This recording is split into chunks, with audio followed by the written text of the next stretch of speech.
Comment faire pour ne pas céder? C'est une belle question, ça a été difficile.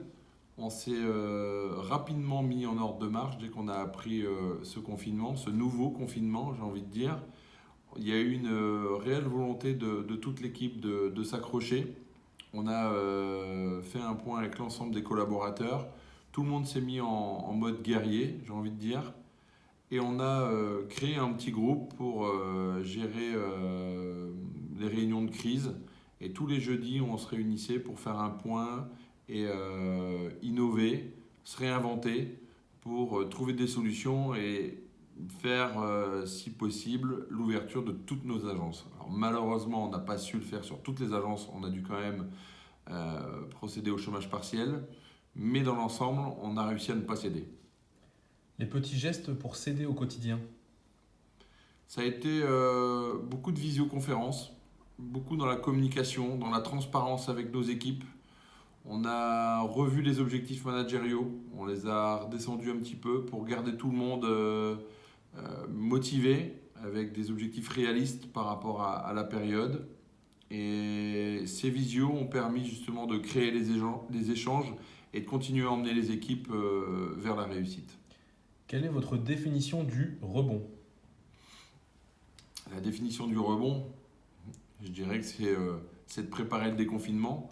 Là, on est déjà en train de le préparer. On avait un programme sur tout le mois de décembre qu'on a revu, qu'on a revisité, retravaillé. Et le plan d'action est prévu pour le rebond, on l'espère, dès samedi prochain, le 28 novembre. L'union fait la force? Ouais, totalement, c'est plus que vrai. C'est dans cette période de crise, on est tous différents, on le ressent différemment, chacun d'entre nous, ce stress. Et un jour, il y a une équipe qui est un peu plus en difficulté que l'autre. Le lendemain, c'est différent.